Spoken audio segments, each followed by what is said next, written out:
మనతో మాట్లాడుతూ చెప్పారు, నేను వెళ్ళాను, సీతమ్మని దర్శనం చేశాను, లంకాపట్టణంలో సీతమ్మ ఉన్నది అన్న విషయాన్ని చెప్పారు.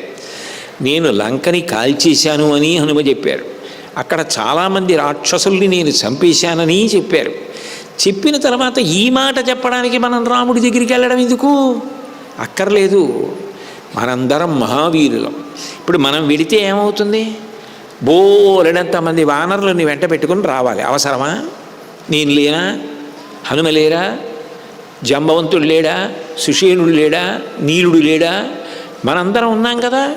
మనం వెళ్ళిపోదాం లంకకి, ఆ రాక్షసుల్ని చంపేద్దాం, రావణవధ చేసేద్దాం, సీతమ్మని తీసుకొచ్చి రామచంద్రమూర్తి దగ్గరికి వెళ్ళి ఇదిగో సీతమ్మ అని అప్పచెప్పేద్దాం. అయిపోయింది కదా కార్యం.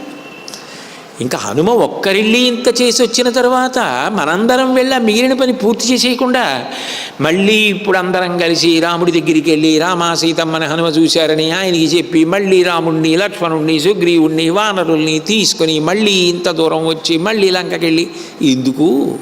మనం చాలమా అన్నాడు. అంటే ఆయన ఉత్సాహం అలా ఉంటుంది అంగదుడిది. ఎంత చెప్పారు? అక్కడ ఉండే ఇంద్రజిత్ శక్తి అలా ఉంటుంది, రావణాసురుడి యొక్క తపశ్శక్తి అలా ఉంటుంది, లంక అలా ఉంటుంది. ఇన్ని చెప్పారు హనుమ.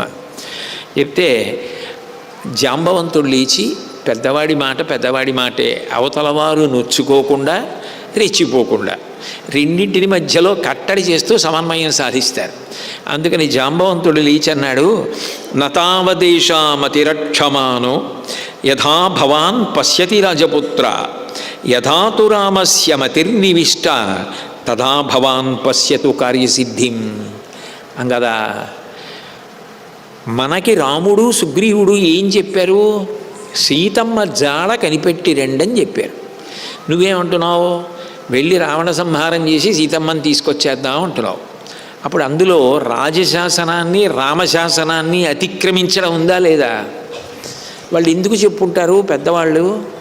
అక్కడ ఏదో బలం ఉంది, వాళ్ళు రావాలి. అన్నిటినీ మించి ఒకటి గుర్తుపెట్టుకోవాలి, రాముడు ప్రతిజ్ఞ చేశాడు, ఎవడు నా భార్యను అపహరించాడో వాడి శిరచ్ఛేదం చేస్తానని. అటువంటి రాముడి ప్రతిష్ట సీతమ్మ ఎందుకు రావణవధ చేయలేదు? రాముడి గౌరవం కోసమని హనుమ చెప్తున్నారు.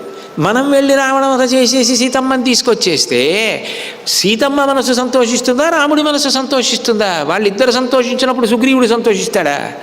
దేనికి ఆ కార్యం? దేనికి తొందరపాటు వద్దు. ఈ పెద్దలు ఏది చెప్పారో అది మనం చేస్తే చాలు తప్ప అత్యుత్సాహం మంచిది కాదు.